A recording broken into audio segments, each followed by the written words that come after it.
because I'm good enough, I'm smart enough, and doggone it, people like me. All right. Hey, what's up, guys? What is up, everybody? We're back up in there like swimwear, man. And this is go. episode 3 of the Eurocrypt multi-streaming with Dead Pit. And JT's special guest. JT's Thank Horror you guys Discussion. for the invite. It's a pleasure to be here. Thank you. Yeah, man. Glad to have you on, man. We're going to be talking about some French horror. We're getting a little freaky with the French, man. Absolutely. So real fucking out there with the French. Really like usual.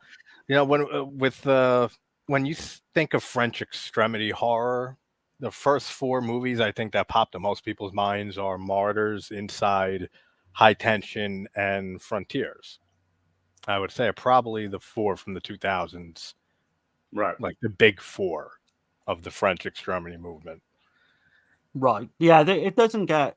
Like, I don't think it's held in high esteem as the others, because High Tension is just the complete masterpiece. Well, it's kind of crazy to me, because if you think about it, I would think like, Possession would have to be like the first one, like as far as French extremity, Oh, Possession is a masterpiece. Absolutely. But I mean, I know it's Polish, it's German, it's French, it's it's all co-production all over the place. Yeah. Right, I think you've got to put it Irreversible in there as well. Irreversible is a masterpiece. Irreversible for sure, man. Yeah, Enter the Void is also a masterpiece. That's my favorite Gaspar Noé film. Yeah, Irreversible. I've got that. I've never seen it. Brutal. Yeah, you got to check out Enter the Void. It's a tripped out movie, man. Neon colors all over the place, and plays into the Book of the Dead and stuff like that. Like you see, really cool stuff. Somebody's spirit, like basically after they died, hovering like a around, first person. Like it's crazy. And it's a long one too. It's like close to 3 hours, but it's entertaining and at least visually stunning throughout all of it. Let me catch the chat right quick. See who's in here. We got like 20 people in here. Nice. See Red, he says, you like the Euro witchcraft movie Vi from 1967, and yes, I do. I love that. I've not seen it. I've not seen that one either. It's in the intro. I got clips of it in the intro. Matter of fact, I love that movie. It's I think a lot of other films took from it too. I would say maybe Evil Dead. Maybe Sam Raimi was inspired. One Black Sunday as well. Black Sunday. Black Sunday came before though. Black Sunday I consider with Psycho and Peeping Tom, which you guys just talked about last episode, right? Was it Peeping Tom was one of them? Yeah. But the story was the story is a Russian story that inspired Baba. He was really inspired by it. Right, that's what I'm thinking of then. Yeah. You got JT in here. What's going on, man? What's up, man? What's up, JT? Joseph the horror guy. What's up, JT? What's happening? How you doing, Joe? Mayor says time to enter the crypt. Yeah, the crypt's open, man. And what's up, the mayor? There ain't no going back. So Joseph the horror guy, smash that like button. Yeah, I appreciate it, man. Cheers, man. Got a multi-stream dream going on here, so that's cool. Danny Dundada. I'm kind of wired for sound, y'all. I got a double espresso with a black silk Folgers coffee over here. Man, it's like 4 a.m. Yeah, I think I need one of them. What's up, fellas? Danny Dundada. What's happening, man? Yeah, Danny's always supporting, man. He's always asking input on different Italian horror and stuff, man. He's loving it. So, 1980s Betamax. Hey, y'all. What's happening? Also, smash the like button. Appreciate you, man. Got Live Style Rewind. Hey, now. Yeah, Liv. How's it going? How you doing, Liv? Let's see. My birthday is tomorrow. Awesome, dude. A lot of birthdays going on. Joe's birthday is tomorrow. Yeah, September's got a lot of birthdays in our community. My birthday was on the 16th. I think yours was yesterday. Yours was. Mine was yesterday. There's like 5 others, too, like throughout this whole month. Let's see. So I want to let y'all know. Okay. Yeah, happy birthday, man. Yeah, man. Happy birthday, man. It's only you guys seen Incident in a Ghostland? Curious on y'all's thoughts. No, that's the director of Martyrs, other film, right? Another film of his. I haven't seen it, but I heard not too great things about it. Ooh, like from a Right. friend of mine who is big on, I think it's like Pascal Logia. Is that his name? The director? Yeah, I think it's Pascal something. Yeah. Okay. A big fan of his as a director, and that was like his letdown film by him. I haven't seen it. I keep seeing it browsing and want to throw it on one of these days. So maybe I'll throw it on one of these days. I think it's one of the better like newer. Like when I say newer, it's a few years ago now, but I think it's one of the better slashers of that era. You know. I gotta check it out. But yeah, I'm surprised that that I thought that generally got like a good response, but it's definitely worth watching. Yeah, I got to definitely throw it on because, like I said, there's a handful of films that I haven't seen or I haven't seen in forever.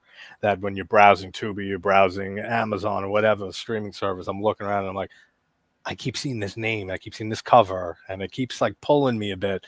And then I skip past it. So one of these days, that'll be one of those ones that gets thrown on. I think you'll like it. Yeah. Joseph says, just rewatched Megan last night. Great horror movie. Arnie Donald. Wait, is that Amy Donald? Amy. Yeah, Amy Donald and as Killer Robot. Did great. Awesome.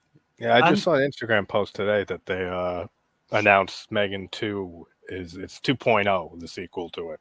The Megan 2.0 is finished filming.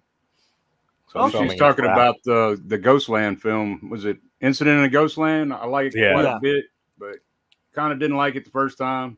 Yeah, it's funny how films do that. Sometimes absolutely takes me sometimes 3 watches. If it's a strong enough film and I keep thinking about it, I'm gonna revisit. So that's I was like that with one of the films tonight. But didn't you interview her, JT? You interviewed her, didn't you? Yeah, Amy the girl from Megan. Yeah, I had her on what year it came out? Early last year when it came out. Yeah, a year or two ago. Yeah.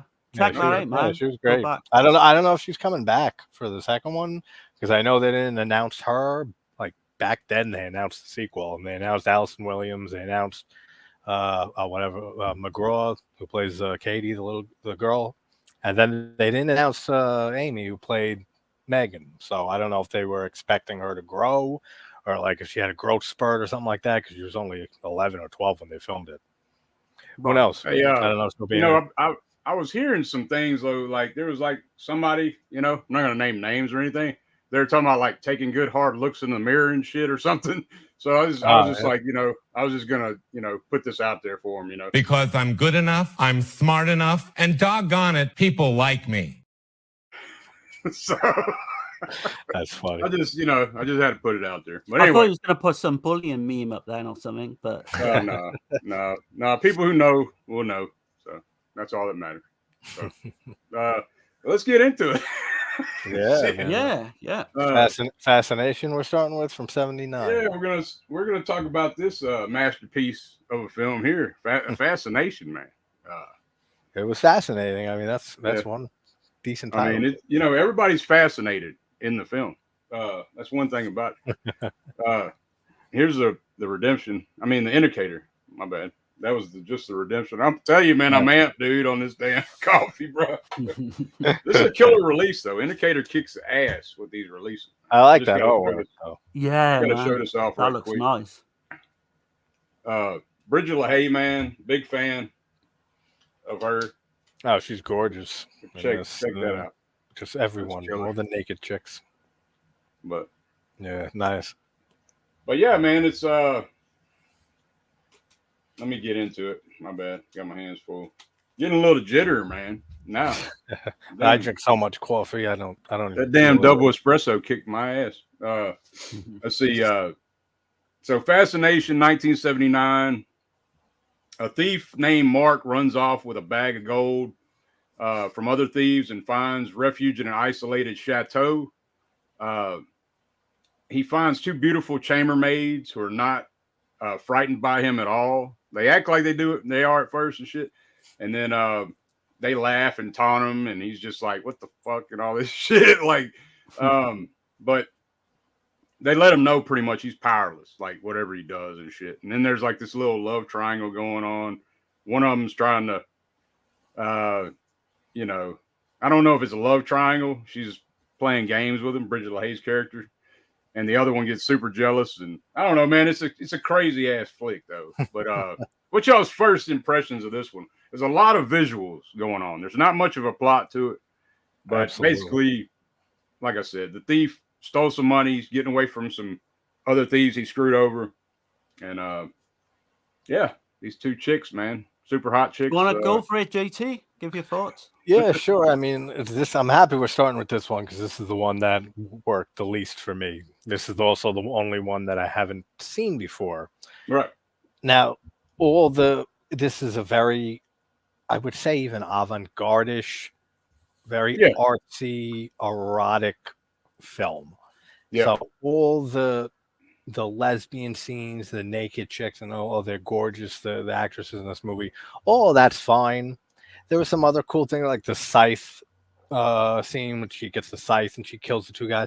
That's cool. Pretty iconic. There were a few other and I've noticed a lot of the artworks have her with the scythe. Right. And it makes sense because it was some of the best scenes in the movie. It was too slow for me. It was meandering here and there for me. It definitely has a unique atmosphere and a unique look to it, the cinematography and everything. The score was pretty good too. And that castle, man, that's the setting adds to it. It adds that little gothic flavor to it. Right. I don't know. I just couldn't get into it fully, this one. Okay. What do you think, Darren? What do you think? Pretty much, echoing what JT says there. I did like, it's quite creepy. The atmosphere is great. The whole setting, 1905, I think you said it was. All the costume design, perfect, But there's just not enough of a story there, I was kind of losing a little bit of interest, and then the lesbian scene come on, and it kind of like, I kind of opened my eyes up a little bit more. And Bridget LaHaye, what can you say? Every single actress in this is, really hot for the time. But I just think it's kind of a mix between softcore porn and horror. And I'd have liked it to have gone either way and just concentrated on one thing. But again, it's slow. It's hard to kind of get It is into. very slow, but it's like it's mood and atmosphere and visuals. And and the story's kind of spoon-fed to you as well from the opening scene where they're drinking ox blood. I don't want to give too much the drinking away. ox blood. And that's another thing I need to touch on. This is like basically a group. Like, we don't know. I'm not going to spoil the film because anybody hadn't seen it. Yeah. But you see some weird shit at the very beginning. It takes like at the first scene, they're in like an abattoir, like a slaughterhouse. And you see like this woman just in white in the middle of this fucking blood mess everywhere. It's like it is a cool opening shot. It is a great opening shot. And they're drinking blood and shit, and that shit with the super close up, the chick's putting blood all over her lips and shit. I don't know, man. I dig it, man. I dig John Rowland, but I know he's not for everybody. This might not be the one, but have you seen Grapes of Death? I would definitely like to check out more of his films. Okay. Have you seen Grapes of Death, JT? No, I haven't. Okay. Check that one. Try that one. Yeah, I think you'd probably like that one more. I did like that one. So, Dirk, would you put this one over Grapes of Death then? No. Okay. Yeah. No, that makes sense. It's a very interesting movie, that first watch of it. It's avant-garde in a way that I wouldn't be running back to watch again versus, say, Jodorowsky's like Santa Sangre, which I think is a masterpiece. And that's also very avant-garde and out there, and a lot of just weird shit happening for almost the sake of just being weird. But that's like an avant-garde-ish type movie I can watch anytime versus this kind of film where it just didn't. It's a very slow pace. Yeah, it's very slow paced. It's deliberately slow paced, I believe. Yeah. Though. And even for a slow burn movie, which I hate that term, slow burn, but it's a 70s film, which is pretty much paced like most 70s horror films are back then. But the atmosphere is good throughout. Yeah, he based his story off of. There's a book called "Nightmares of an Ether Drinker." Great. So like that's such a great title. And the author's name is Jean Lorraine. It's a pseudonym for Paul Alexander. He's like he's from the 1800s though, and so he based it off of that. He just changed a few things as far as a secret society. There's a secret society in this film. It's an homage to vampire films in a way. Oh yeah, for sure. But I would say this is more realistic than like a vampire film. If vampirism was real, this would be it's kind of got a more realistic element to it. I do think it's not as fantastical as the idea of vampires. No bats, usually are, and no turning into bats and shit. And exactly. If Al was here, chain of command. You notice the chain of command later, like throughout the society of women. It's the high society, isn't it? And it's the poor man. It's definitely that story. I know it gets told a lot. Yeah, that's definitely what he was trying to get to. And it kind of flips a couple things on his head, though. It does the men aren't in control in this film, in a way, Yeah, but it's kind of crazy. But I thought the guy who plays trying to think of his name there, Mark. I thought he did a good job. The blonde guy. Yeah. I've never seen him before. The performances were all pretty good. I mean, very good at some points. Even if there is a decent amount of cheese to some of the performances, that worked fine for me. The acting, I had no complaints really. Right. Okay. I was going to say then as well, Roland had a constant battle with the producers as well, because they wanted to pretty much up the nudity and all that, and then he wanted to rein it back a little bit. But it was shot in 2 weeks, which don't surprise me. No, looking at it, makes sense. It didn't have a great distribution either. It did well at film festival, but it didn't.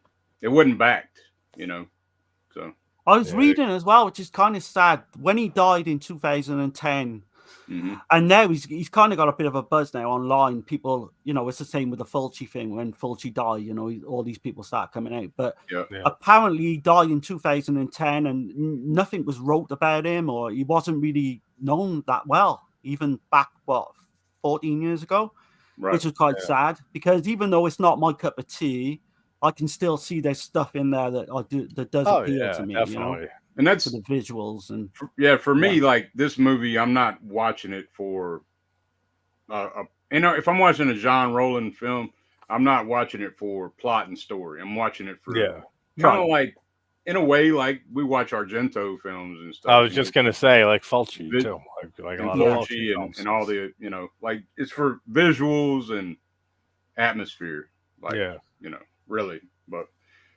But yeah, man. So I guess we'll get to the rating, man. Well, let me catch the chat right before we rate it. Let me catch got Liv says let's see.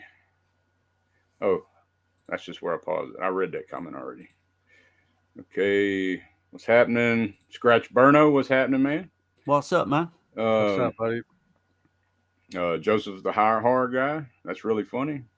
Hey guys and dolls, what's happening, Russell? What's up, Russell? Yeah, man. Rotten Pumpkin. What's the Dead Pit drama with Steve? He's been mysteriously absent for a while. What's up, Pumpkin? Yeah, man. I don't know. Ask Steve, dude. I think Steve's deleted all his association with Dead Pit. That's all I know, really. I'll just say talk to Steve. But yeah. What's up, mate? Yeah, man.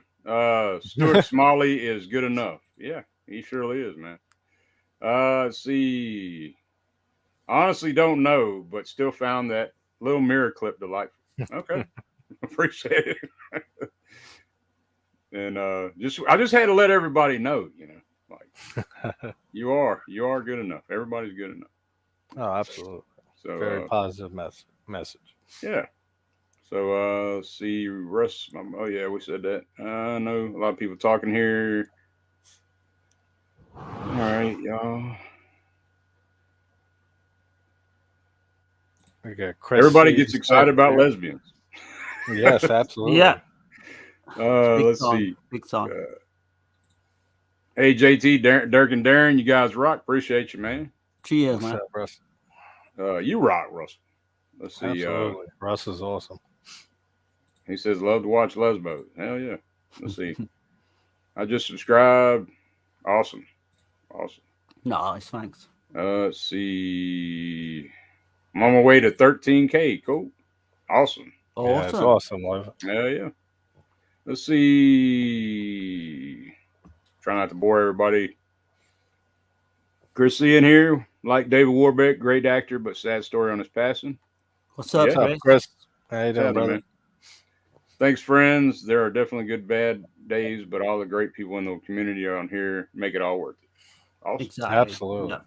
I'm going to pause the chat for a second, y'all. We got, well, I'm almost out of it. Never mind. All right. I'm trying to weed through the conversations between people. Sorry. All right.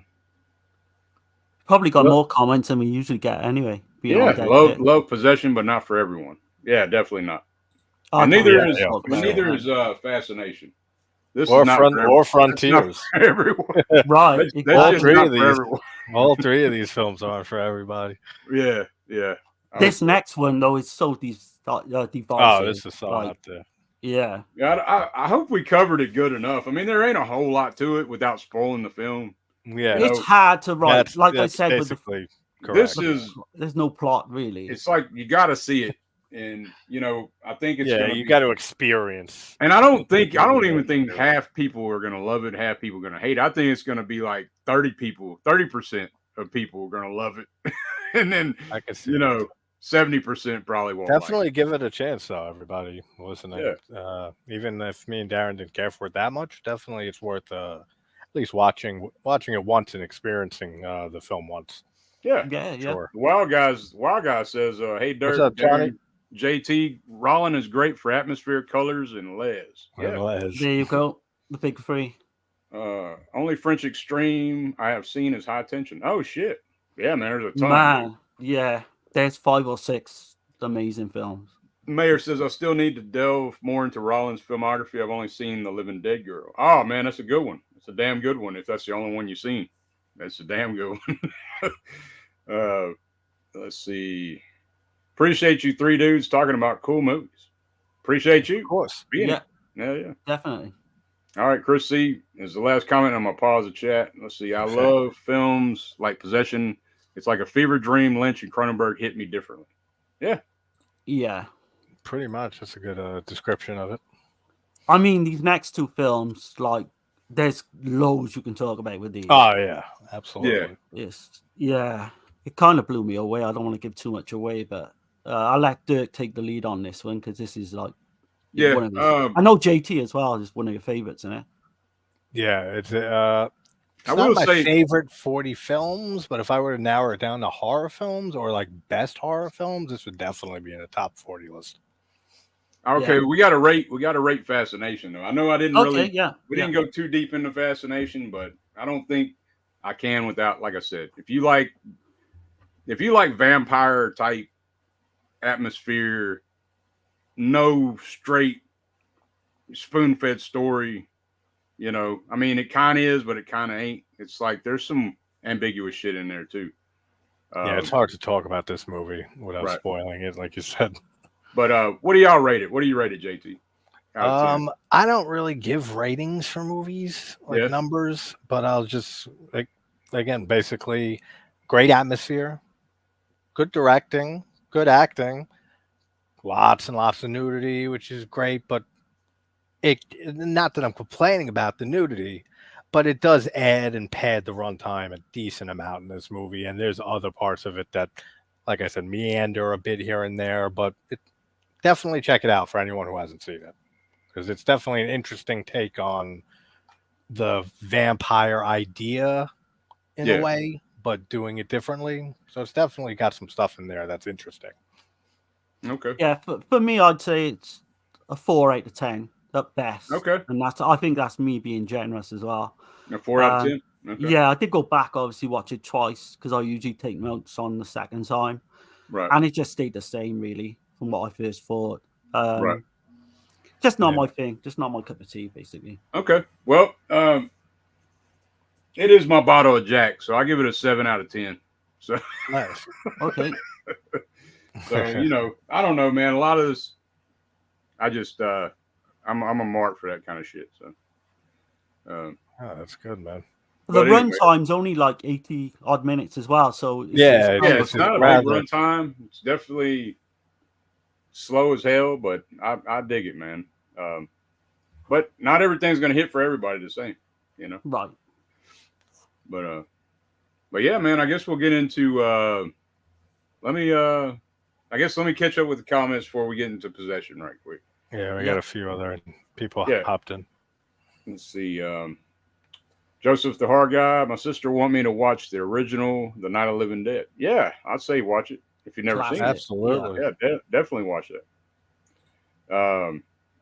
Let's see. I've gotten way into Gothic horror as of late. I love this shit. If it's vamp, I am in. Cool. Yeah, Chris likes all the Hammer stuff as well. I could see Chris enjoying this a little more than I did.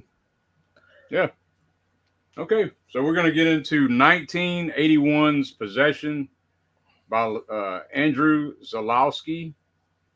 And man, this is a film that you want to, like, say you want to, say you got divorced from your wife and you want to, like, rekindle your marriage. You want to get married again? Let's show this to her. You know, y'all make it a date night. You know? Let's try to make this thing work again. Dude, I say all the time, this is one of the best horror films, or maybe films ever made, depicting relationship and a relationship falling into absolute hell in every way imaginable. I mean, even though it has fantastical elements, which we'll get into, just the arguing and the performances by Isabella Gianni and Sam Neill are unbelievable in this film. Like, every argument between them feels organic. Everything, they just put their A game into this film, and it shows. Like 100% watching this every single time. And I've seen this film probably 10 times at least. And probably around there for me. Yeah. Every time I see it, I see different shit in different places, and I'm just like, what'd she just say? Like, very what layered. Did you just say? Like, very layered. Yeah, I'm interested to see what Dirk actually makes out of some of the plot points and that. But this was a first time watch for me. Right. I absolutely loved it. I'll be honest with you, the first time I saw it, I had to let it sit with me overnight. Yeah. And I was kind of thinking, that's the type of movie. How do I feel about this? Like, and then I don't know what happened overnight, but I just kept thinking about it, put it on that second time, and I think, like JT said earlier, it's a masterpiece. I can kind of relate as well, because I don't want to get into personal stories on here, but I went through something quite similar back in the year 2000. I had like a four-year-old boy and had a really bad breakup. The missus finished with me and all that. So I can really relate to all this. It's just so unique as a horror film. There's nothing ever been remotely like this, film. No, this is definitely psychological horror, abstract fucking drama. It reminds me of Repulsion in a way from Polanski, right? Just in the descent into madness. Except you have Sam Neill also. Like, it's not just a woman descending into craziness. You got the two of them descending into their own craziness. Yeah, her madness is like creating madness in him, and it's like madness and reality is blurred together, right? And like, just his performance and the way that his reactions, so he throws the chairs in that one scene when they're fighting in the restaurant, they capture all of that perfectly. And I think most of us that have been in at least a relationship and it ended can relate to at least some of the stuff in this movie, and that's what I think makes it so effective. And Zalowski, he's going through a horrible divorce too when he was writing this, and like, man, I think the cinematographer is the guy that got with his wife or some shit. I can't remember. Like, I know he wrote it about the divorce. I didn't know that. That's funny if that's true. But yeah, man, it's pretty wild shit, dude. Like, there's lots going on in this film. Because you've got the whole settings in Berlin. It's in West Berlin. You had East and West. It's already, and in 1981, so I guess this was shot in 80, 79, 80. Yeah. So in West Berlin, in that time, they had the wall up. Yeah. So Berlin was divided. So it's a city divided already. So that's the perfect setting for. That's why he chose the setting. The whole, like when he films the scenes in Berlin as well, it just looks cold. It looks bleak. Yep. Yeah. He the captures color that usage completely is great. perfect. The grays, the gray throughout all of it. It kind of reminds me of like the Suspiria remake from 2018. And luckily, it's also in Berlin, but that gray, all the gray to it, you know, except for when it starts getting out there and we see weird ass shit. That's when it brings some more color into it. Have y'all seen the U.S.? Have you seen the U.S. cut of this film? I'm not sure. I just watched the longest version. Okay, the U.S. cut's like 40 minutes was cut, and they hyped it up and they added score to certain scenes. They made it sound more like The Omen and shit. And like the scene, I'd be interested to check it out just to check it out. Right, but 40 minutes cut, man. It's you're doing yourself a disservice. Yeah, you got to check the director's cut out. Absolutely. It's like but like you say, with the cast is amazing. I think Isabella Gianni, she was quite a big name at the time. Yeah. And she was so traumatized in the one scene, because we'll talk a little bit later on probably, but there's one scene with the whole miscarriage. Oh, you want to see that right quick? I got a clip of that, by the way. Go for it. I'll go ahead and show it. Her performance is unreal. I kind of had to edit it because I can't show the whole scene, right? Yeah. But I went ahead and edited it. It's about less than a minute. So here we go. Yeah.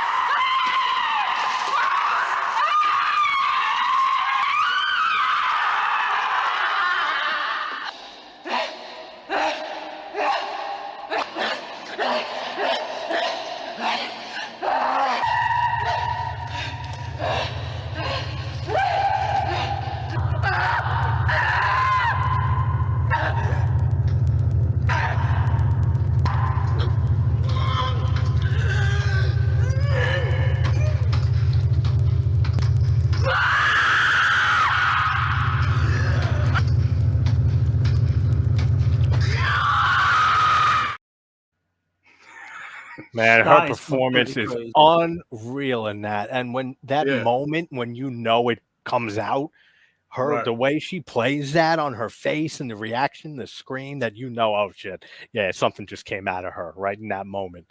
Unbelievable work. Like unreal acting.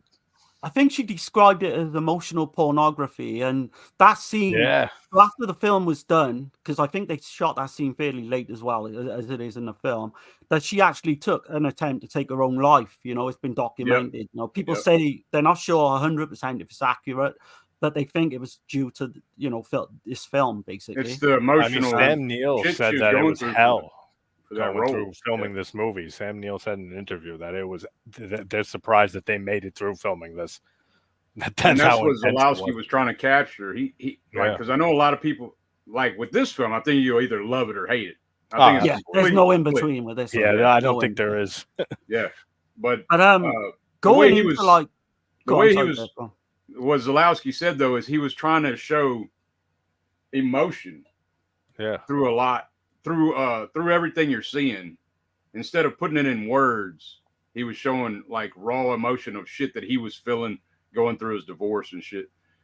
He was putting it into the screen and the script and it's like, man, there's a lot of metaphors in here. So there's some things I don't think you're supposed to take literal, like when you see it, Yeah. I think it's like a transformation kind of thing happening with the characters.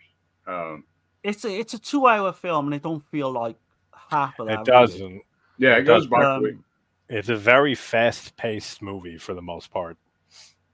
So just diving into a little bit with the story. So you've got this guy. Is he like a spy? I think. Yeah, he's like an intelligence officer.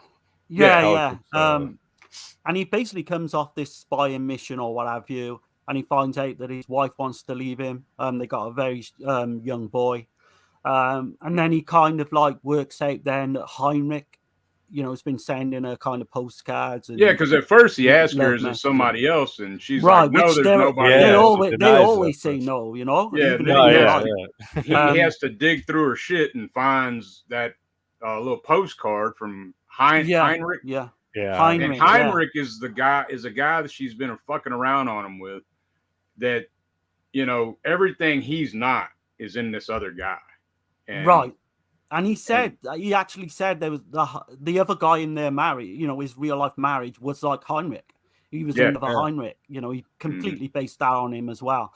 But this guy comes into it and he beats Mark up. I know, I was going to say, but he's not really, you know, Mark's the one that's aggressive. Yeah, he's just still, I love how he picks him up after he knocks him down, like headbutts him or hits him. He picks him up. He's trying to hold his head back and stuff, and Mark's still fighting against him. Like, just, I mean, everything you both sides. Yeah, everything you don't want to hear too, right? Yeah, he's asking her all these questions, and she's just like, "Yes, he's better in bed," and like things things we've all asked, but we don't want the answers to. But for some reason, we twistedly do. Yeah, they capture that perfectly, also in this movie. Yeah, man. There's something about Germans as well, which we'll come on to in the last film.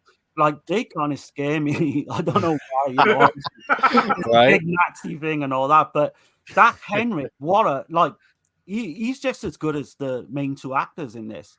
Oh, he completely nails it, and he turns up, doesn't he, at Mark's place? Is he like stoned or is he drunk or something? But he's just like he's fucked up on something. Yeah, in that bathroom scene. Like You talking about Heinrich? When he kills him, Heinrich. Yeah, Heinrich is he's always on something though. You know, like he's all into enlightenment and shit. Yeah, like new age type shit. Yeah. And he's he's the one that's forcing, you know, Ajani's character to be into God. You know, because he's kind of letting, like, subliminally, he's opening her up. Like without putting any kind of constraints on her. Like Mark, she feels trapped with Mark or whatever, right? Yeah. Right. With this guy, he's like, I just let you do what you want and all this shit, you know, like, you know. And he lives with his mother as well, which is quite strange. Right. And I think he's got like a wife and another. And then he asks, Mark says, like, your mother lives here? Is she here when you're fucking Anna? He's like, well, of course. Again, asking for the way he responds is great. We just go, of course. Like, there's nothing wrong with that or anything. Like, he just says, yeah, of course. Like, where else will we fuck? If you look at Mark, though, he's kind of fucked up too, though, man. Because he's like, you know, he could just stay gone forever, and he leaves his wife and kid, and then when he gets back, like, he's not really worried about his son until, you know, he realizes she's leaving his ass. But it takes him a while to be selfish as fuck. He kind of turns the tables. He turns the tables at one point where he's like not even bothered. He says to her, like, you've just become ugly to me. Yeah, you're vulgar. I don't know if it's reverse psychology or what have you, but he was still trying to get her back, I think. Yeah.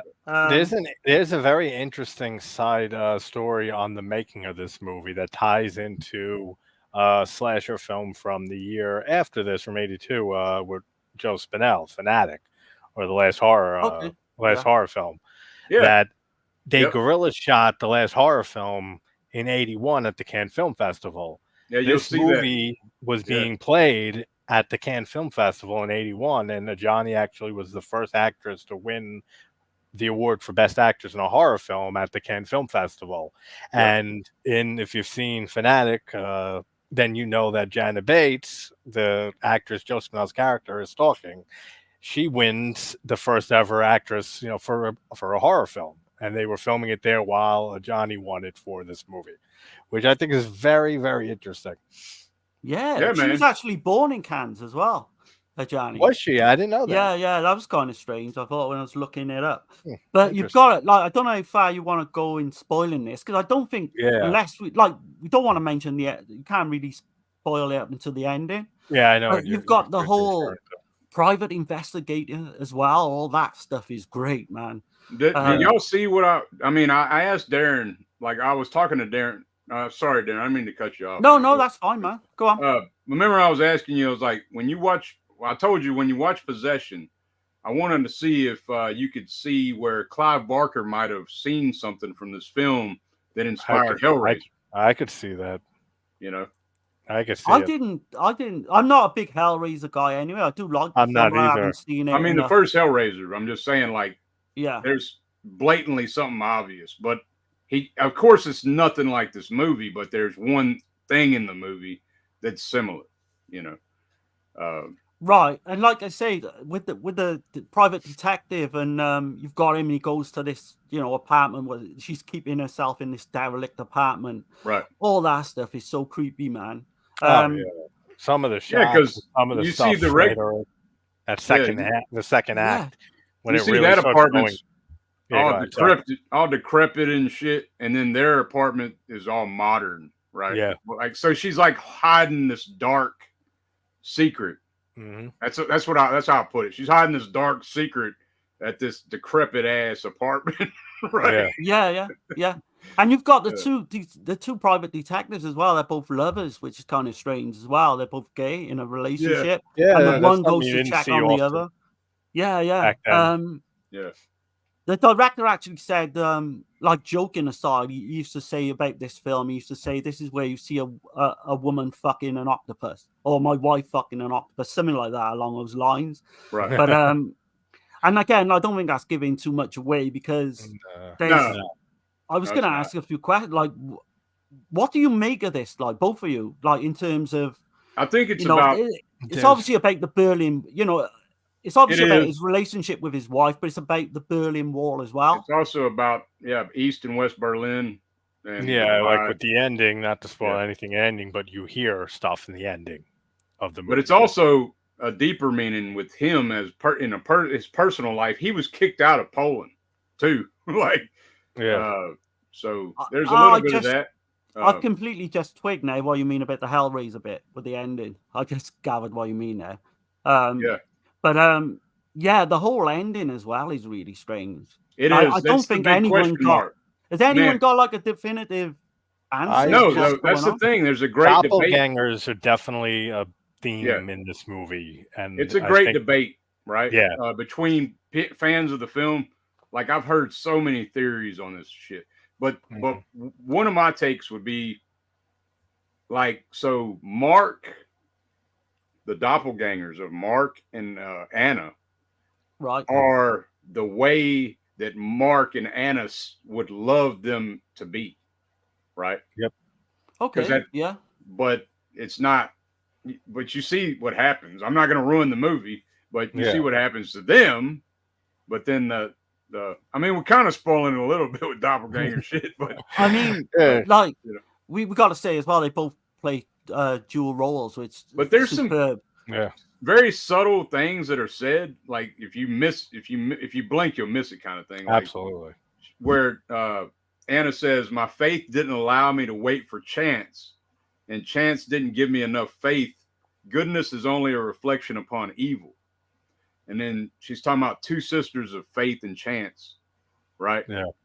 So she's one of the sisters, and the other is the other sister. I don't know. There's so many ways to look at this shit, though. I know.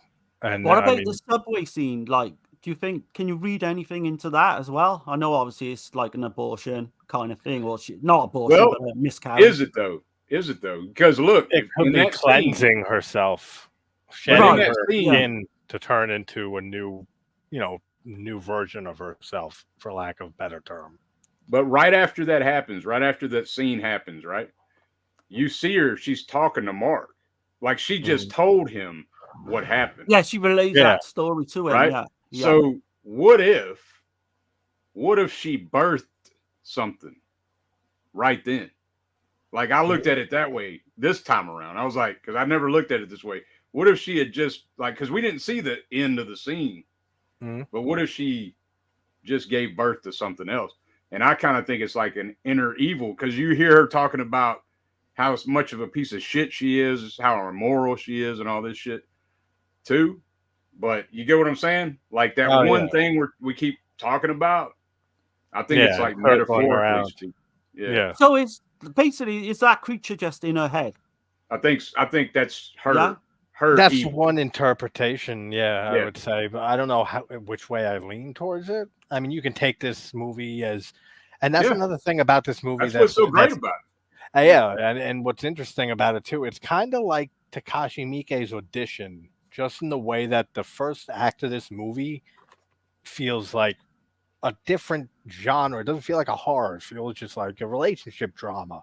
And then the second act, it just turns into something completely different, just like Audition does. So I always draw the little parallel between the two of them. Yeah. Yeah, definitely, man. It's one that is highly rewatchable. I know I watch it at least once a year. Yeah. At least once a year, I'm watching this film. You find new stuff every single watch. And there's something recently I just found that I didn't see before. The guy with the pink socks, right? I've never seen that shit before. I was like, what's up with the pink socks? Because then you watch it at the very beginning, and they mention a guy with pink socks, and he's sitting at the fucking table with him. Yeah. The guy with the pink socks is sitting at the table with them motherfuckers. That's I'm probably throwing people off right now. People in the chat that they're like, what is going on? I was completely confused by the whole, like, because the start of the story with the whole spy, and then that comes into play at the end. Yeah. And then you've got, I won't say what happens, but you've got the son doing something at the end, which I just got no answers for it. Like, but in a good way, you know. Yeah. I think it's the presence of the thing at the front door. Right. Mildly.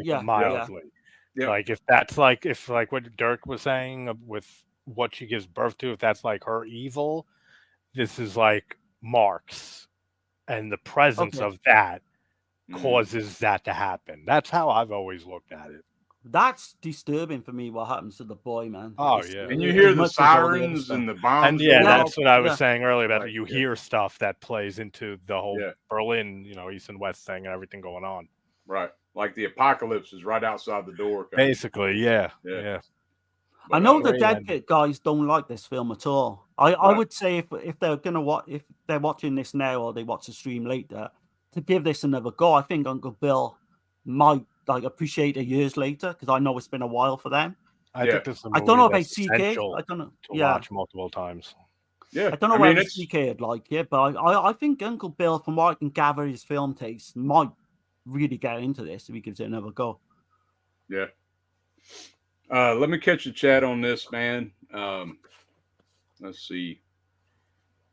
I paused it again on the wrong thing. Sorry, yo. That's okay. Let's see. Yeah, no problem. Trying to get back to where I was. Possession, like Infinity Pool, sticks in my head forever. Infinity Pool was great. Yeah, I mean, Infinity Pool I liked a lot too. I would put this over it though. I definitely 100%. Repulsion is great. Yeah, and you could compare and she's in The Tenant, by the way. Isabelle Adjani's in The Tenant. Okay. Which is Polanski's one of his I guess it's a sequel to his Apartment trilogy. So yeah. Liv Style says the physicality in Possession is great. The subway scene. It's insane great. And then later in the movie too, when she's in the apartment with Mark and the hands, how she's just looking at her hands like this and stuff. Dude, she looks fucking insane. And you see moments where something literally looks like it's taken over her. Yeah, right? Like she's possessed. Yeah, absolutely. Yeah. Chris C says the first Omen took from that scene. I think it took from it, but I think it was more of an homage to it. Yeah, that's what I would say too. Yeah. Because I got instant vibes of Possession. That was the first movie I thought of when I saw that ending. And I thought she did good. That chick doing it. I was like, that was a big homage to Ajani for sure. Wild Wrangler says, Dirk, Possession, what is with the Lovecraft thing? Yeah, that's what we were saying. I think it's a metaphor. I really do think. That's the creature, yeah. I don't think that's a literal. I mean, you could look at it on face value and just take it at face value as just this Lovecraftian tale, but there's definitely so many layers to this movie. But that whole scene when he walks in and he sees his wife making love to like an octopus, I suppose you could say. Yeah, but it's like, it's crazy. But then it's like he sees something too. And then it's like he's changing from seeing it. Because everybody that sees it, they all seem like they're fucking repulsed or or, you know what I'm saying? Like it is classic Lovecraft. Like they can't comprehend what they see. Like the mind doesn't accept it. It's like, how can you walk in seeing your wife with that? That's fucking insane. She says, I was reading as well. She basically did this film. Sorry, Dirk.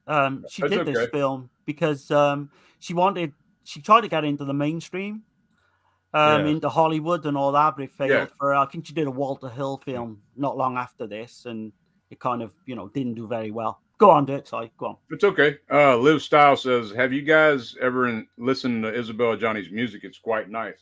I never had. I never checked it out.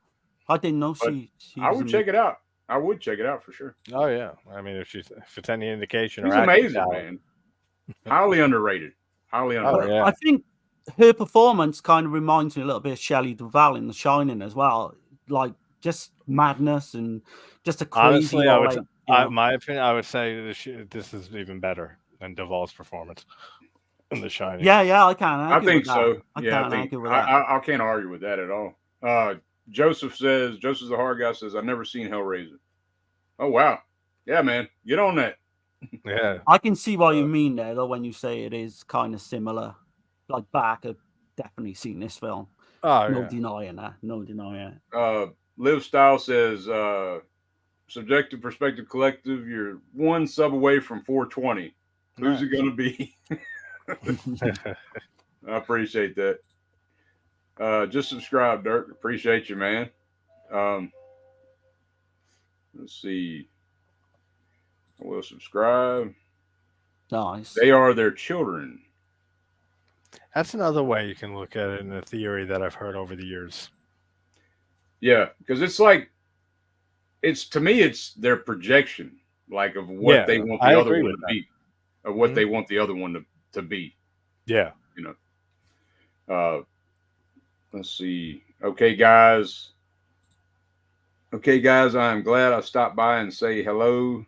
JT, Derek, Dirk, and friends. I'm glad I hang out with you guys. Have a good night. I should watch this movie. It is something I need to watch. Definitely. I'd say. Yeah, I highly recommend Have a good night, Joe.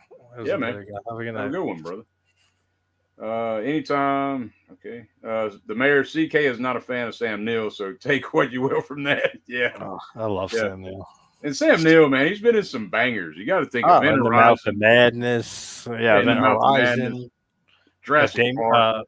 Omen 3. Yeah. Dead Calm. 1989's Dead Calm. Yeah, love that film. Shit. Yeah. That's when there's another one, Sleeping Dogs. I haven't seen it. Sleeping Dogs. From 1977. I need to check it out. I got it over here. But Bava's on a movie that came out years later?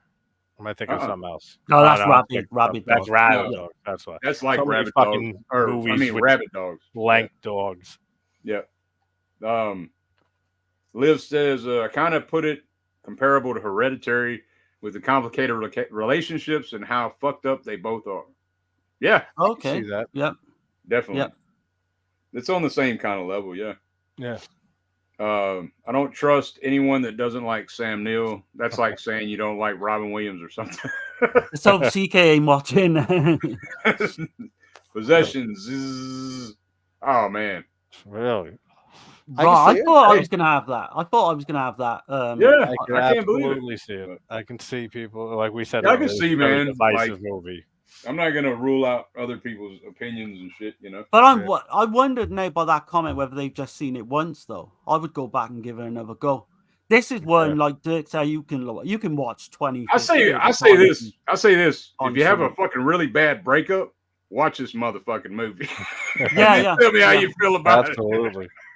I mean, we got to mention as well, Carlo Rambaldi did the special effects. Oh yeah. And he wasn't the first guy. Apparently, he because he worked on Ridley Scott's Alien, so that's how they got him for this film. But H.R. Geiger was gonna do it, and then he kind of had another project come up, and he kind of we said about Rambaldi.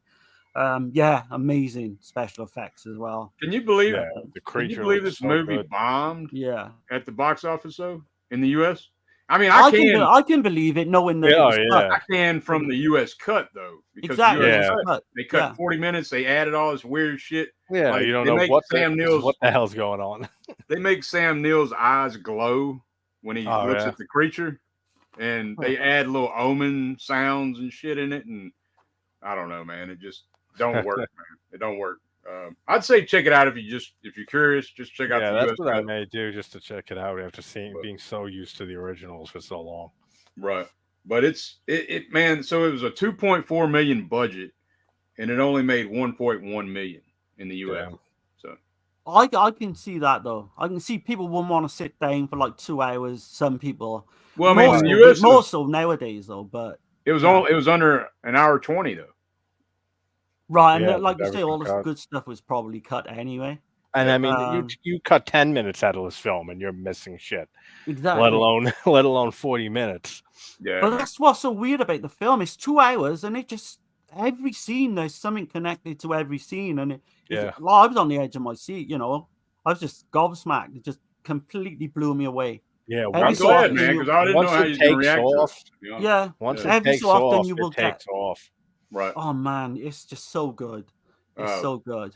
Live Style says, "Laugh out loud. This and Midsummer for the perfect breakup double feature." I completely agree. That would be that's a good call. Damn good call. Yeah.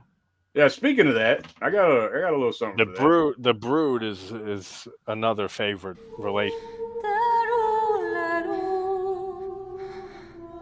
Excuse me. What's going on?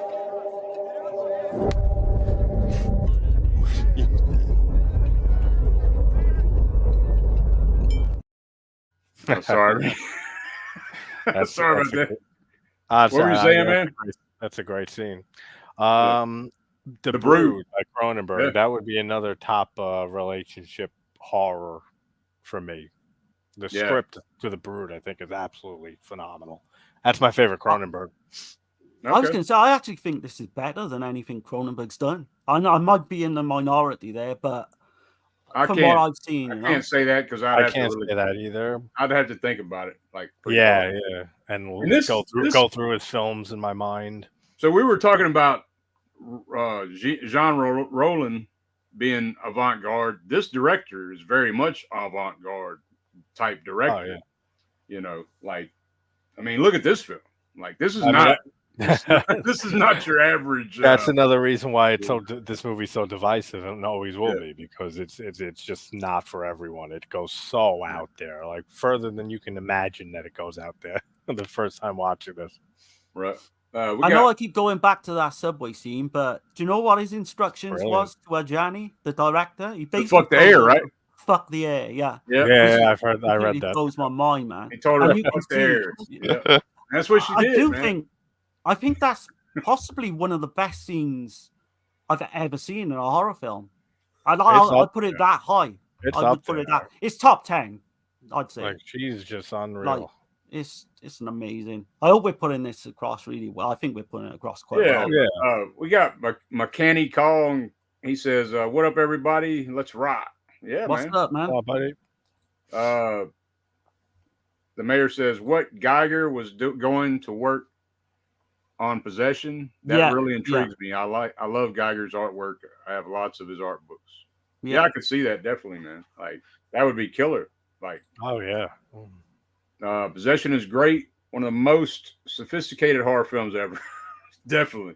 Yeah, I'm surprised by all the positive comments, because I thought this would be kind of 50-50, but it's gotten a lot more love over the years. As each year goes on, I feel like it's more appreciated. Yeah, I think it wasn't of its time for sure. So what's Lorne think of this then? Does he like this? Because I would imagine this would be I'm sure Lorne loves this movie. I haven't talked to him about it that I remember, but I'm sure he loves it. Lorne would be great to like talk about this film, to see what he like takes out of all the subtext. Yeah.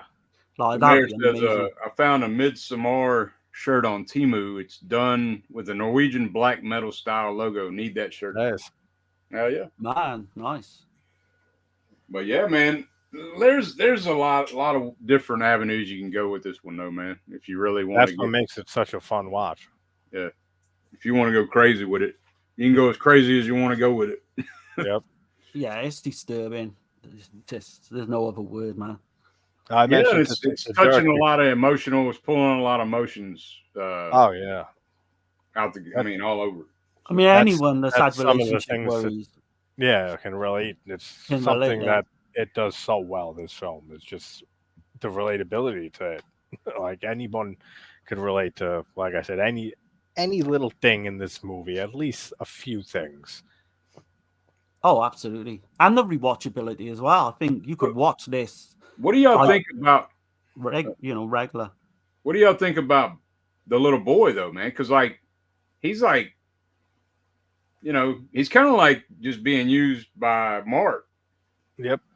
Against he his kind wife. of puts that little smirk on his face when he comes home, and I forget the son's name, but when he finds the son at home alone, and Anna left him. Yeah, he has this shit-eating grin on Mark's face that kind of is like, "I got you, bitch." Like kind of like, you left our son home alone now and just left. Like kind of like you said, like he's using him as leverage against her. Yeah, right. Absolutely. But yeah, man, I guess we'll get into the last film. Do you want to give it a rating? We're gonna give it a rating, though, right? Well, I don't think JT does ratings, though, right?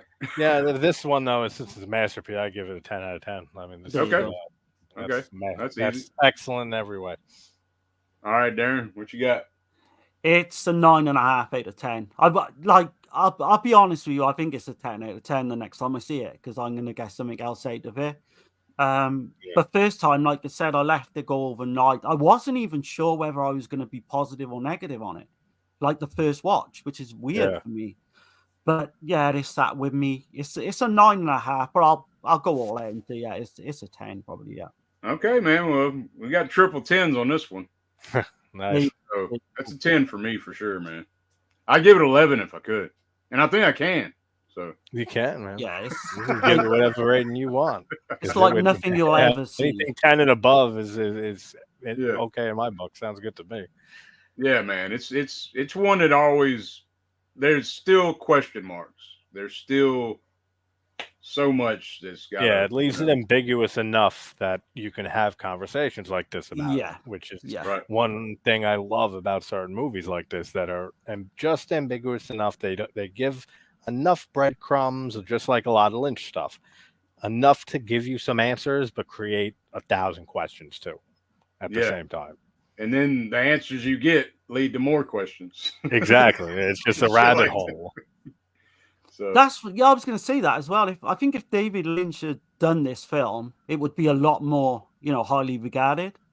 I think, and Cronenberg as well, because this goes under the radar. It did for me for a long time. I'd always wanted to see it, but I never had that excuse. And I've always heard that it's so far out there and all this. But I'm so glad now. It's probably become one of my personal favorites. I'm glad you enjoyed it, man. I'm glad too, man. I wasn't expecting you to give it a 10 for sure, but I loved it. Absolutely. I wasn't sure how it was going to land for you because I'm like that with you on the last one. You never know with that movie with Possession. Right. Because I mentioned about doing the last one. We're going to mention it in a bit, and I'm not sure if Dirk's going to like it. I think he is. But we'll see.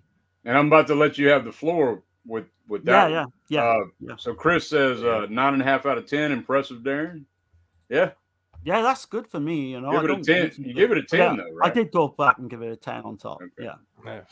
Yeah. A lot of love for unanimous. 81. The best horror films always leave me with questions. Yes, definitely. Exactly. Yeah, because when something's spoon fed to you, I don't think it's as rewatchable. Yeah, and it's so unrewarding too. Yeah, it's so unrewarding. Yeah. But yeah, man, we've all got different insights into it as well, which is good. Yeah. Which I think it's testament to how that movie's written and layered and made, and all the metaphor, symbolic stuff in it. Yeah, to me, I might think different.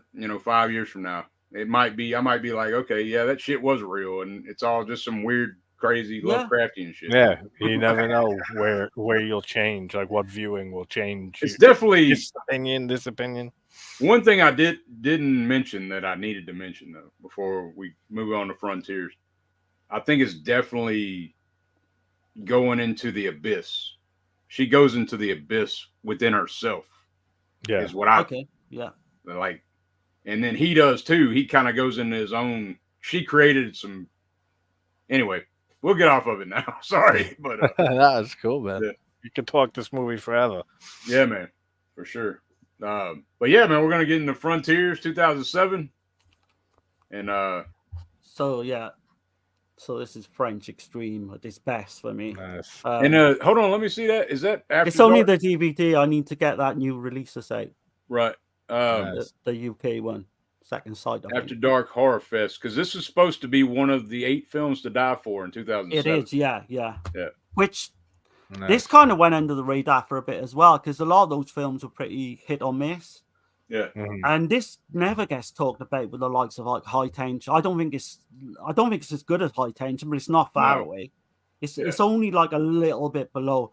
But what I would say with this film, the way to describe it is like the French Texas Chainsaw Massacre. I think that sums it up perfectly.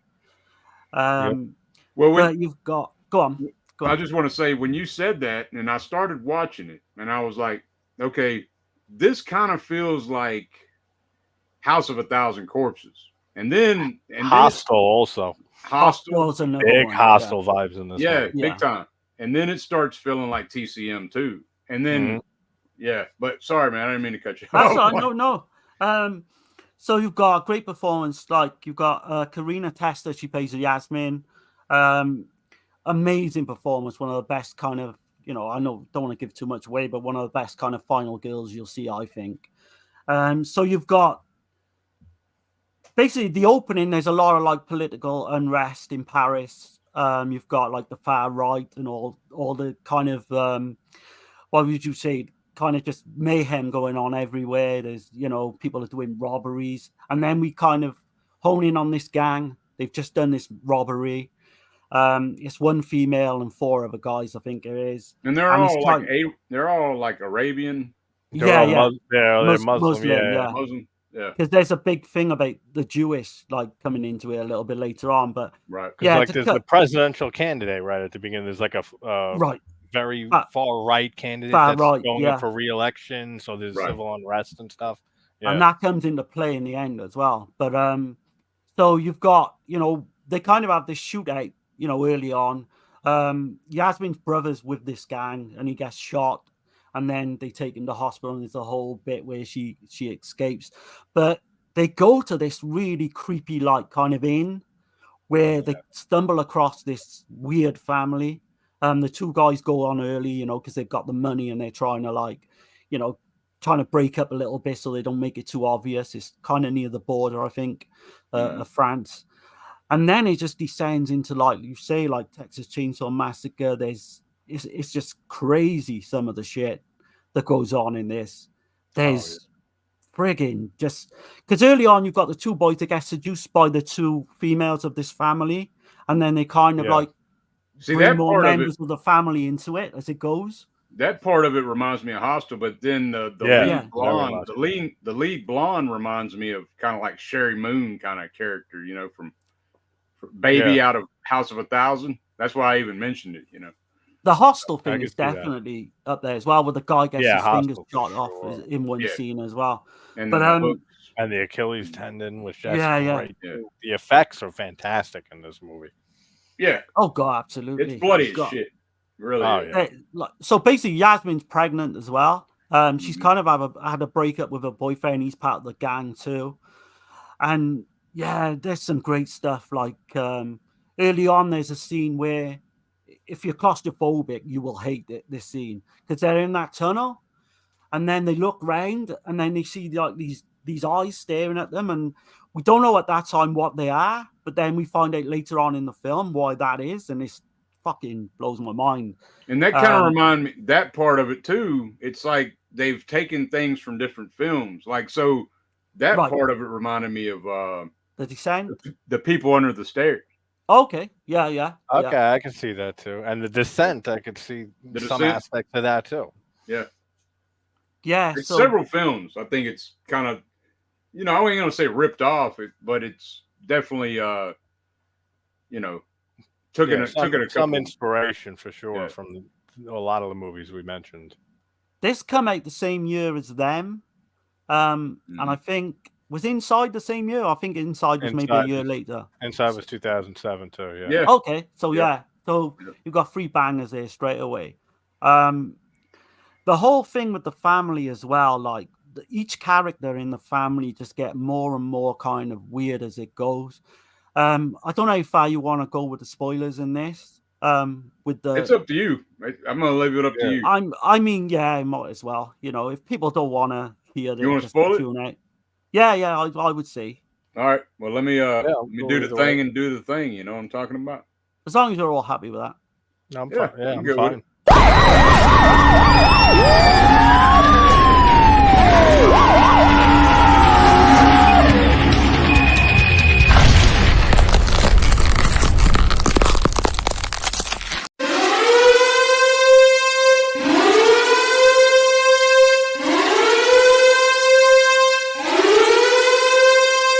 They smell like a pile of bullshit! Well, nobody can complain about getting the movie spoiled now. So yeah, two of the gang, you know, the two boys who turn up first, like they get killed off pretty early on, you know. Yeah. But what Jasmine sees when they follow her and her ex-boyfriend, they follow on, and they start to see clues in what's going on with the pictures. There's a Nazi picture up this guy in the photo.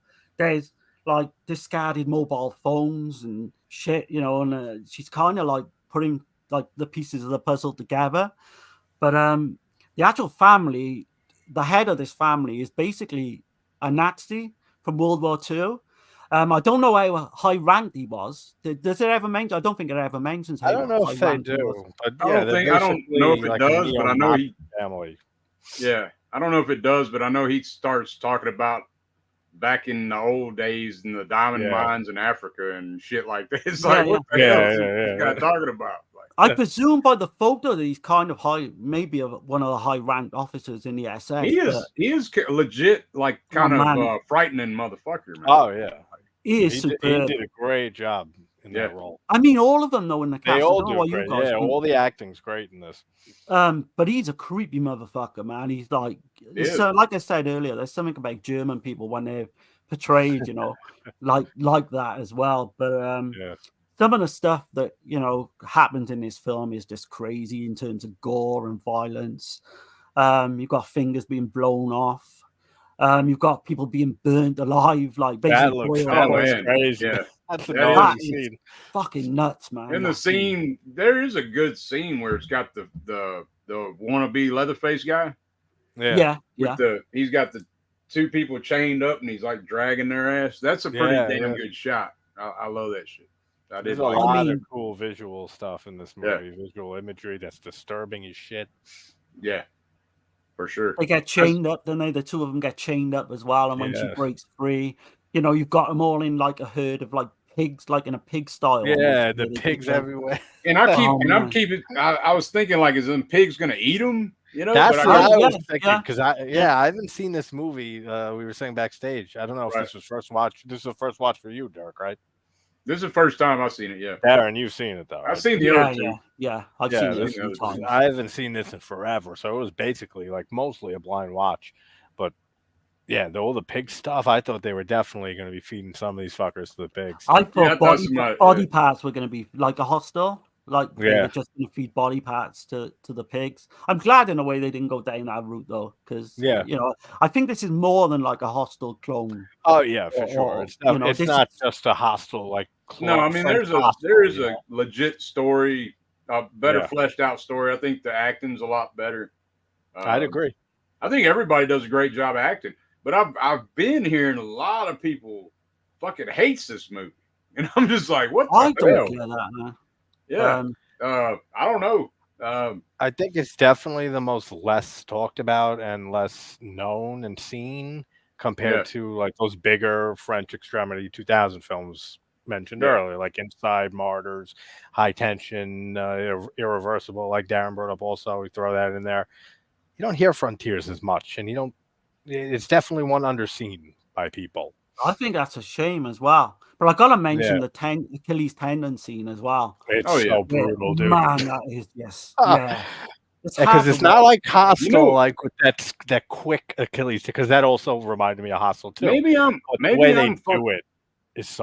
fucked up or something, man. But when I was watching that, maybe I'm fucking desensitized by now. But it didn't bother me as much. Oh man, I had to it used to bother me, that kind of shit.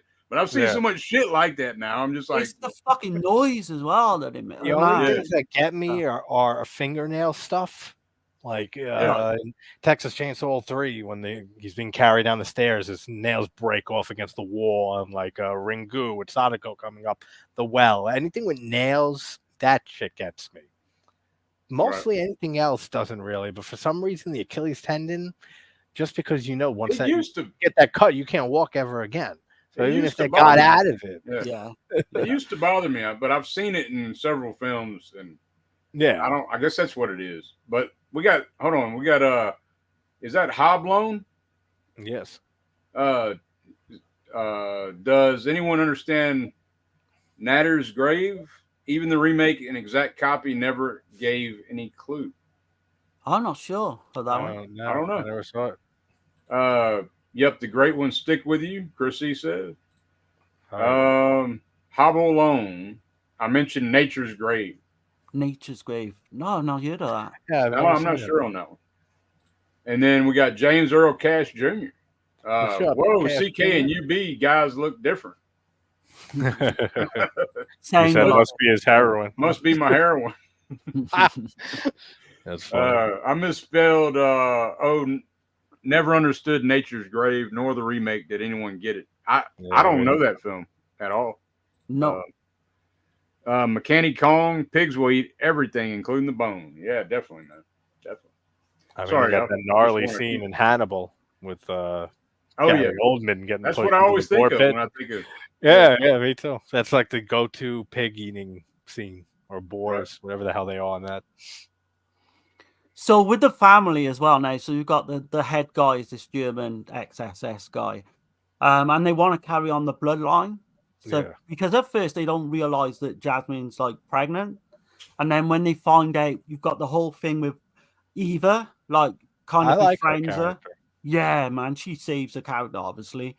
But I won't give everything away, but there's a thing she does towards the end of the film, which is kind of like heroic as well, this Eva character. Mm-hmm. But man, I hadn't seen it for a while, man, but I always known how much I love this film. And I just know that Dirk was going to love it. I kind of apprehensive a little bit, but I thinking about it, I'm glad he did. JT, I think I've heard JT mention it as well. This is definitely was a needed rewatch because, as I said, it's been forever. But I mean, if talking all those other French films around the same era, I would probably put Martyrs and Inside at the top. Okay. Then I'd probably put this, then High Tension. I know you praised High Tension earlier, Darren. I have a weird relationship with that movie. The first time I saw it, I thought it was excellent. I still think it's mostly excellent, but the twist is fucking ridiculous. It doesn't make sense on rewatches. Yeah, a lot of people say that because we covered it fairly recently. I've heard it. There's a little plot hole in it. But the kills and everything in that movie are fucking insane. Yeah, there's a couple of plot holes for sure. Yeah. Them is another good one. Them is good. I mentioned Them is another one I haven't seen in years too. That's another one I have to rewatch. That's a great film. This one is not quite as good. Sorry, Dirk. I was going to say. Go on. No, I was going to say, like, for me, out of the French Extremity, one that always just I think about all the time. It's like, I mean, I can't watch it all the time. It's a hard fucking watch. Is that Irreversible? It's just one that I don't know, man. I mean, you get a 10-minute rape scene that with scene Monica Bellucci. I mean, that absolutely. It's hard to watch movies like that with that type of content in it. Yeah, often, like you said, even though they do stick with you and you can recognize them as masterpiece films or excellent films, and the way they're made and shot and everything, which all of Gaspar Noé's films I think are fucking just excellently shot. But the good thing about that film, though, at least it has a happy ending. Yeah. You know? Yeah, in a way. In a way. Talking about the ending to this one, though, it's kind of ambiguous as well because we don't know what happens really. I was wondering. Leave your ass hanging. That's one thing that aggravated me a little bit with this kind of a film, with this kind of story. It kind of just you've got the whole French president as well being announced on the radio when she's driving off. That he won. But is she getting arrested? Yeah, she that's did This is what I what don't I'm know. saying. Yeah, we Yeah. don't know. That's what I'm saying. Is she getting arrested for all her crimes, or was it like? Well, it was obviously self-defense, but yeah, it keeps it open, which I like. Unless do they know about the robbery, the initial robbery, and that's what they're Exactly. arresting Yeah. her for? So You know, like they don't make any of that clear. yeah. I mean, yeah, it's definitely a Texas Chainsaw clone, but it's in a good way. It's one of the best, I think. Certainly, I think it's most modern. It's a mixed mash of several though. Like I definitely see a lot of TCM in it. I'd say TCM, probably Hostel would be the two House of biggest 1,000. ones. And Yeah. House of 1,000 Corpses. Those three I would say are the biggest ones that come to mind. The Descent I would see mostly like with the blood when she's drenched in the blood in certain shots of her. Yeah. That looks very Descent-ish. They do some oversaturation of the blood, but I dig it. I thought it all looks good. Yeah. Have you guys seen his other film, Divide? Divide? Yeah. So he made a French film in 2011. I know he made another film called Hitman 2007. Yeah, Hitman. Right. Have you seen that one? I don't think I saw the other one that you mentioned there. Okay. Divide is supposed to be really good. I'm kind of interested in seeing that now. I haven't seen that one. But she wasn't in a lot. Man, I thought she would have gone on, Karina Testa. I thought she would have gone on to an amazing career. Oh, yeah. She's pretty famous in France, and a lot of her, but if you look through her filmography, it's all French. But she did a film in 2009 called Shadow. It's kind of like an Italian. I have got it, but I don't know too much about it. I think it's kind of got some kind of serial killer or something like that, which I'm interested in now. But yeah, everyone, even right through the cast, even the kind of the brothers and that is really weird. I think they all do a great job, man. How would you rate this though? I know, I'm thinking of Dirk. I don't think it's going to be as high as me, but we'll see. So I'll give this one probably a 6.5 out of 10. Oh shit! I wasn't expecting that. I thought he was going to go 8 or 9, man. I was going to say if I had to rank it, I'd probably 7 sounds about right. Yeah, 7 for me sounds about right. I just don't know how rewatchable it would be for me. Like once I know what's going to happen, like with I think it's rewatchable because of all the fucking shit that goes on. For me, it's rewatchable for me, yeah. But it would be maybe like a every 5-year type watch. Like not like a 2. Yeah, I don't think I could watch it every year. Like I don't know. Yeah, well, I mean, like if I've seen it on the TV, I would watch it probably. If it's on. I'd probably watch it once a year, maybe once every 2 years. Okay. For me, it's a high 9, 8 to 10. I just think it's one of those films that's just gone under the radar. I don't understand the hate though. No, I was talking to Brian Goes Blue earlier, and he fucking hates it. He fucking and he usually don't hate movies like that. Did he say why he hates it though? He bought that Second Sight release. Yeah, and he said he sold it immediately. Really? He said it didn't grab him. He said it didn't grab him. It for whatever reason he didn't like it. So I mean, you've got early doors. You've got stuff with the criminals. I think it grabs you straight away. It did me.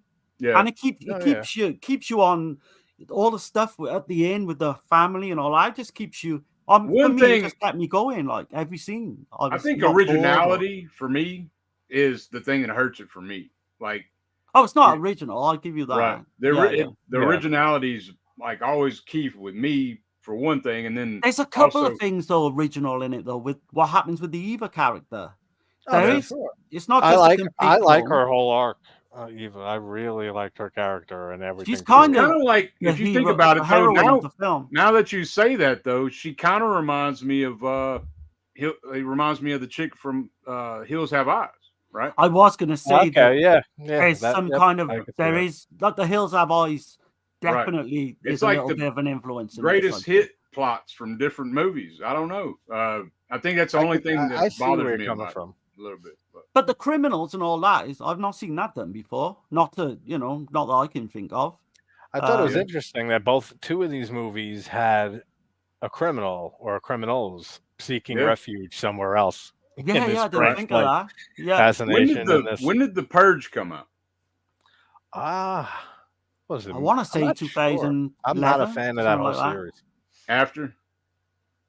Yeah, Probably. after like 3 or 4 I'm not a years fan of the after. Purge films either, but I had like now thinking on it, it's kind of had that Purge element, like everything's in chaos and shit in a way. Yeah. Except it's always going on in this film.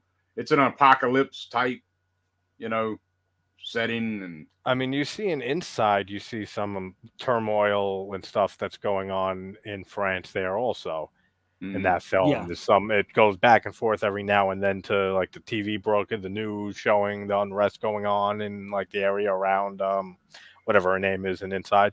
So I don't know if there was stuff going on in those years in 2000s in France, and I just don't know, and that's why there's a lot. It seems like a lot of these French movies have some political stuff thrown in there. Yeah, they got some political things for sure.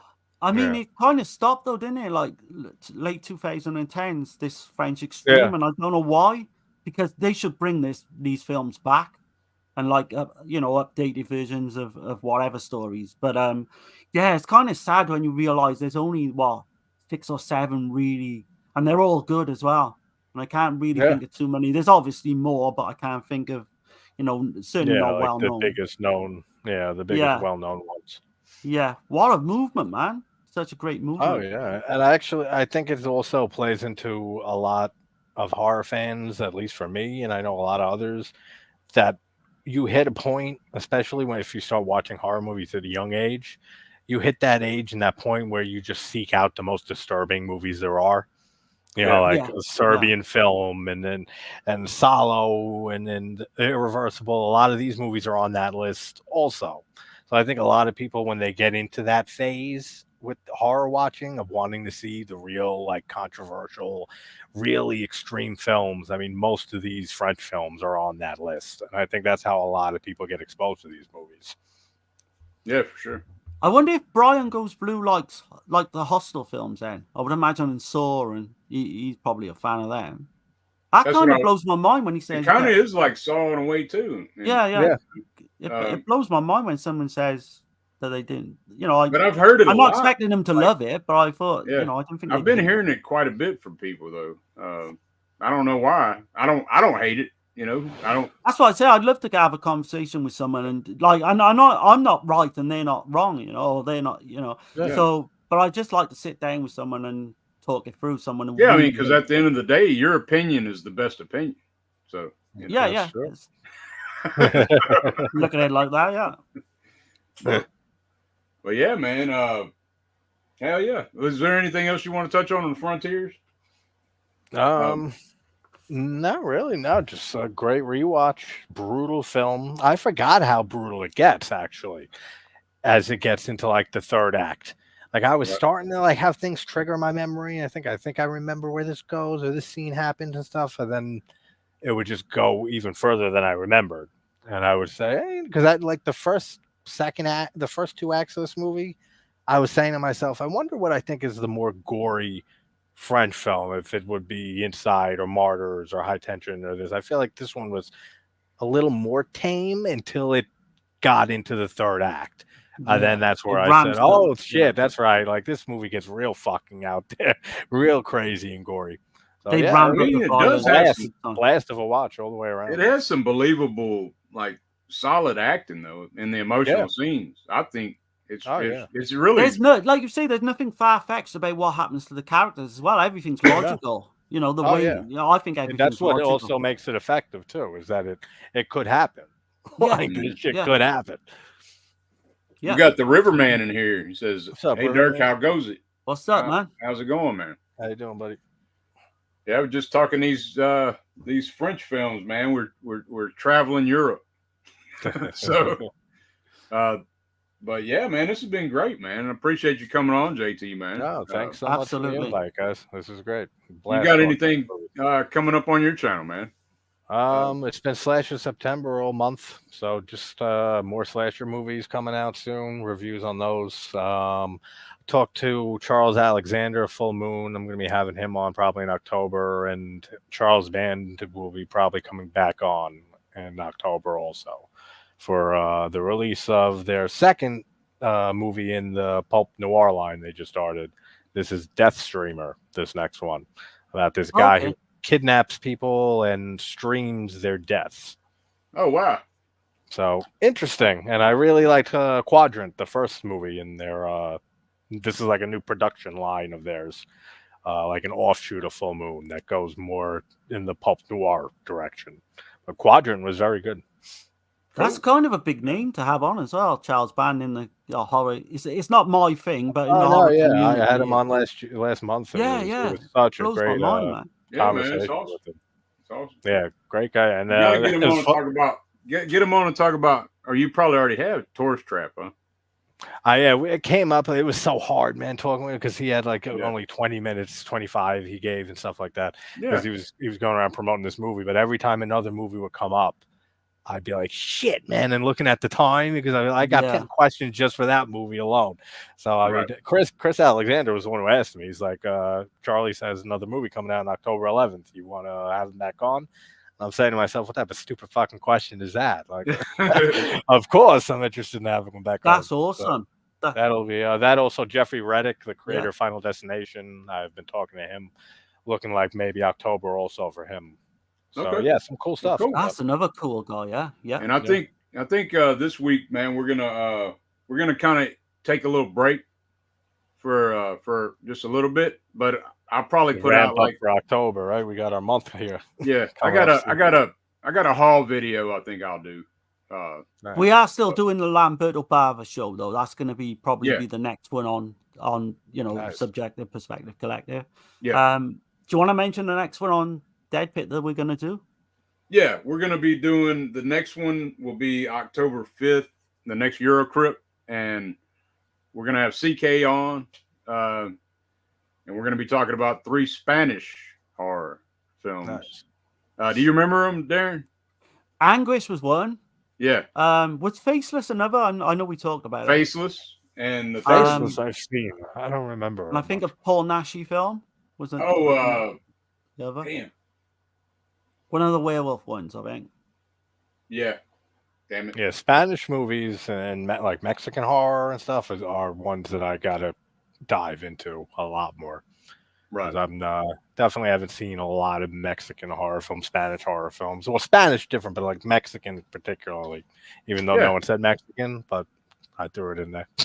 You've seen Bloody Moon though, yeah? I take. Yeah, I just did a 20-minute deep dive on it actually recently. Yeah. And that was a great rewatch. The kills in that are great.